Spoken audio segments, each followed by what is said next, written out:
Hello दोस्तों, कैसे हो आप सब। तो आज हम पढ़ने वाले हैं क्लास 11th की पोल साइंस की बुक नंबर 2 का अध्याय नंबर 1 संविधान क्यों और कैसे। चलो इसको शुरुआत करते हैं। तो सबसे पहले आपके मन में आता होगा कि संविधान क्या है। तो पहले हम इसका ओवरव्यू देख लेते हैं, यानी कि हमें इसमें क्या क्या पढ़ना है। तो पहले हमें कि संविधान की आवश्यकता क्यों होती है, संविधान की सत्ता के बारे में पढ़ेंगे और भारतीय संविधान कैसे बना और विभिन्न देशों के संविधान के लिए प्रावधान, इन सब के बारे में आज हम इस चैप्टर के बारे में पढ़ेंगे। ठीक है, तो सबसे पहले हम शुरू करते हैं कि संविधान क्या है। तो हमारा फर्स्ट टॉपिक क्या हो जाता है कि संविधान क्या है। तो आपके मन में भी आता होगा कि ये संविधान क्या है, क्योंकि आपने तो सिर्फ सुना है कि संविधान हमारे अधिकारों की रक्षा करता है। क्या संविधान का काम सिर्फ अधिकारों की रक्षा करना है?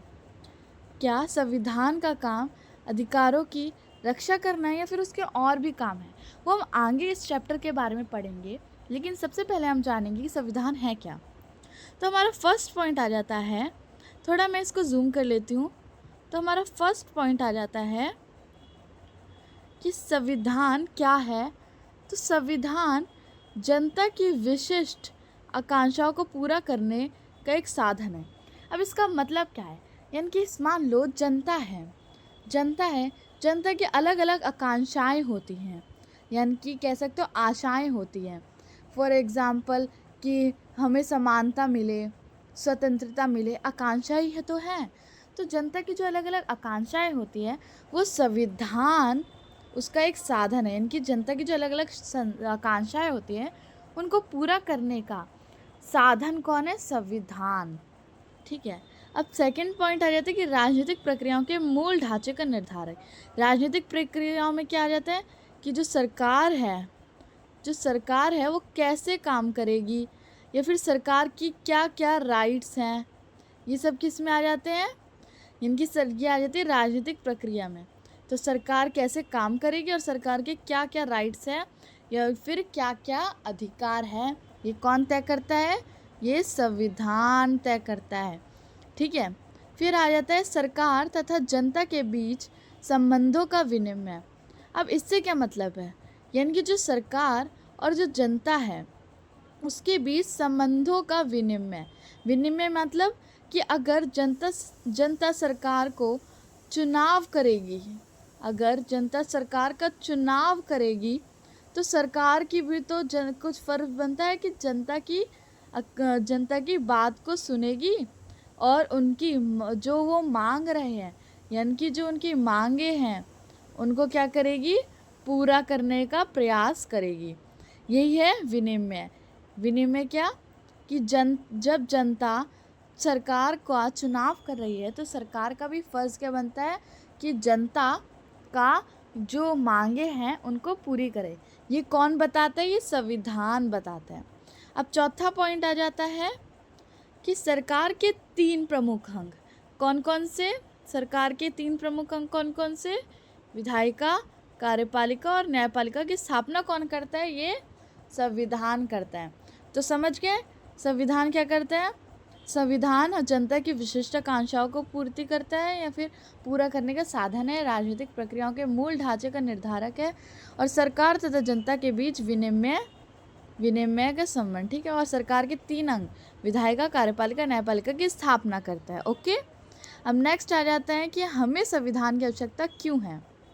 आपके मन में भी आ गया, अब आपको पता तो चल गया कि संविधान किस लिए है।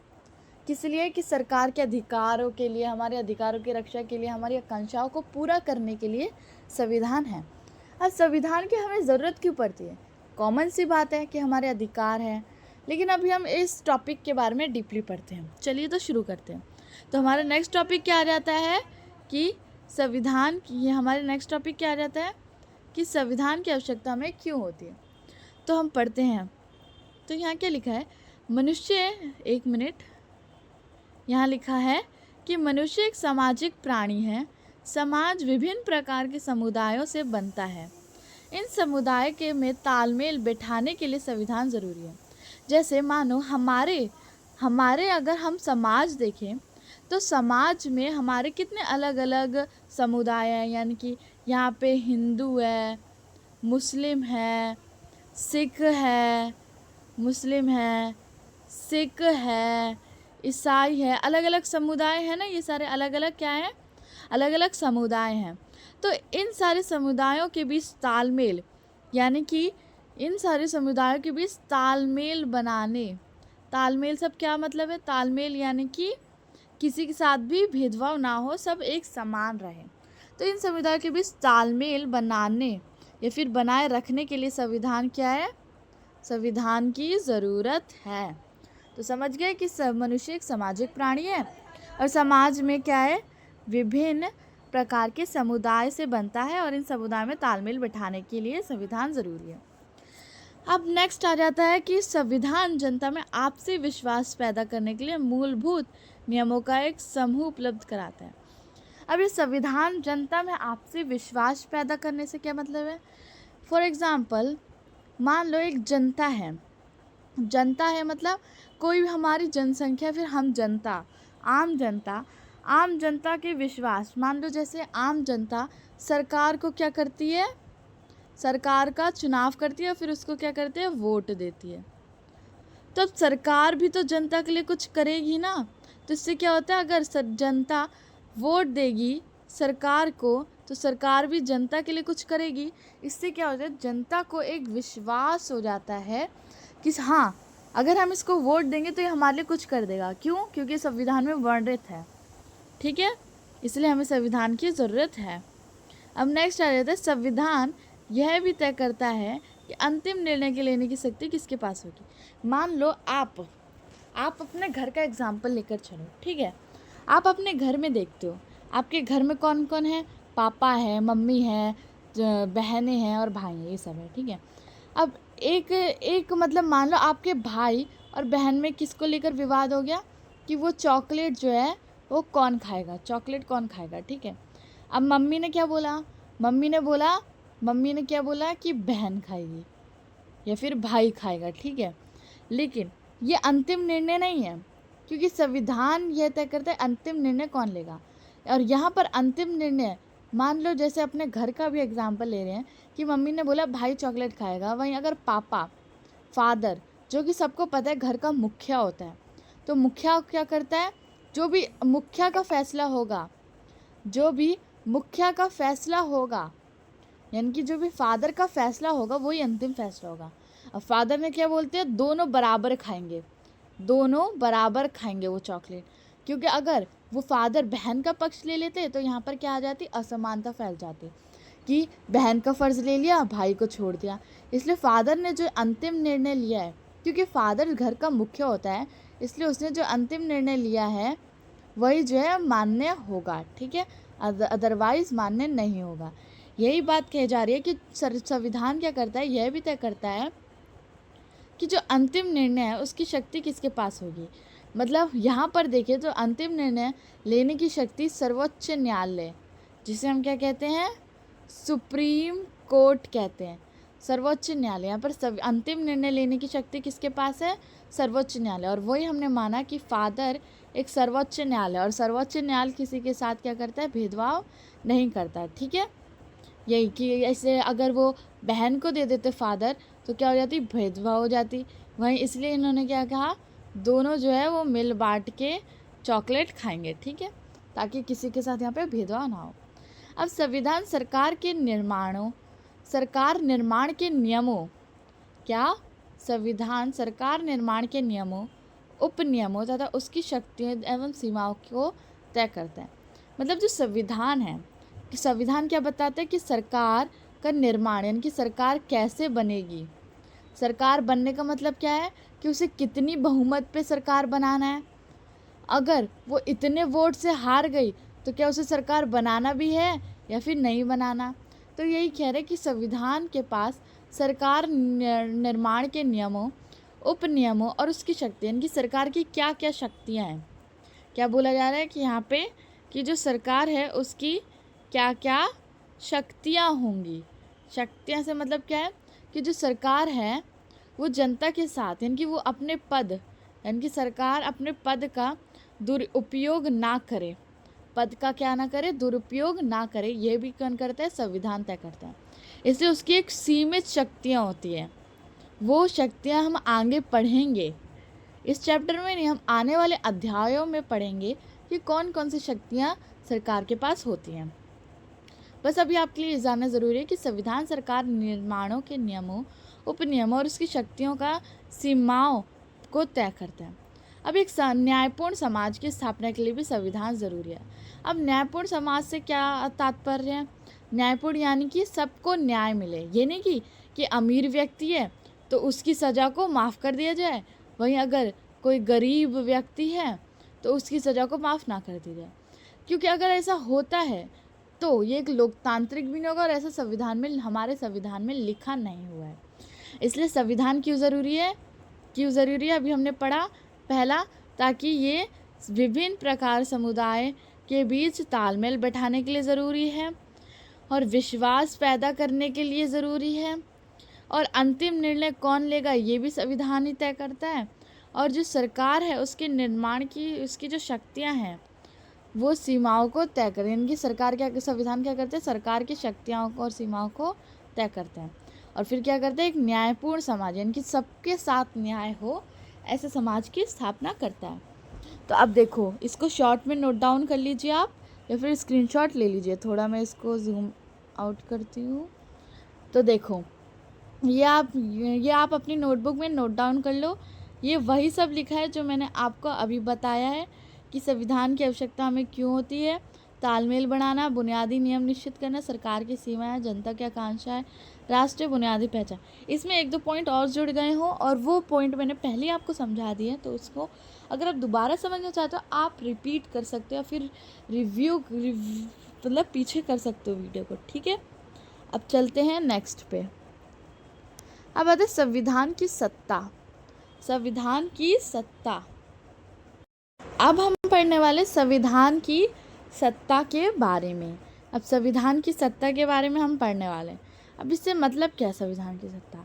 अब वो हम आगे पढ़ेंगे, जैसे हम इसके की पॉइंट्स पढ़ेंगे, फिर इसकी जो अंदर लिखा हुआ है वो सब पढ़ेंगे, तब कुछ समझ आएगा संविधान की सत्ता होती क्या है।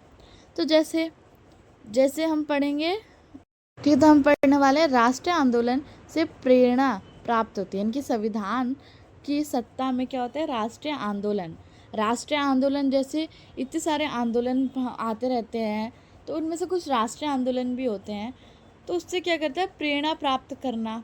ठीक है, संविधान निर्माताओं में सभी वर्गों के साथ लेकर चलना, यानी कि अगर संविधान निर्माताओं में सभी वर्गों को लेकर चलने की क्षमता रखता है।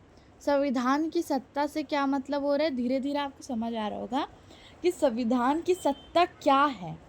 कि ये बताते हैं कि जो राष्ट्रीय आंदोलन से प्रेरणा प्राप्त करना, और संविधान निर्माताओं यानी कि संविधान निर्माण करने वाले, निर्माताओं किन्हें कहते हैं? जो संविधान का निर्माण करते हैं उन्हें निर्माताएं कहते हैं। तो उन निर्माताओं में सभी वर्गों यानी कि हिंदू, मुस्लिम, सिख, ईसाई, अमीर, गरीब, सबको लेकर चलने की क्षमता कौन रखता है? संविधान। ठीक है, समझ आ रहा है? अब नेक्स्ट आता है समाज के विभिन्न वर्गों से सीधा संवाद करने के लिए सम्मान प्राप्त करने की शक्ति भी होती है। यानी कि जो समाज, यानी कि संविधान क्या कर सकता है? समाज के जो विभिन्न वर्ग, यानी कि अमीर, गरीब, ये जो वर्ग हो जाते हैं उनसे सीधा संवाद कर सकता है।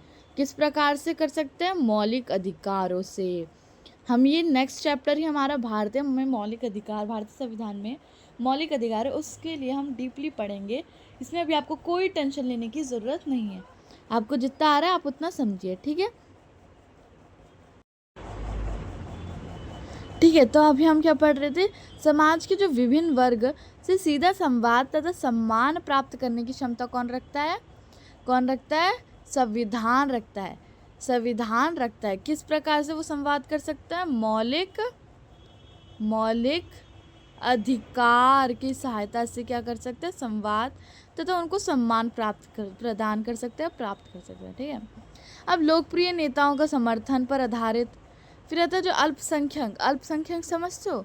जिनका समूह बहुत छोटा है। आज के ज़माने में अल्पसंख्यक SC, OBC, ये सब कौन आ जाते हैं? अल्पसंख्यक में आ जाते हैं। ठीक है, उनके हितों का मतलब होता है अधिकार, या फिर कह सकते हो यानी हितों, या फिर उनकी जो संस्कृति है उनका संरक्षण यानी कि सुरक्षा तो ये सब कौन करते हैं, इनकी जो दलित या फिर अल्पसंख्यक के अधिकारों की सुरक्षा, ठीक है।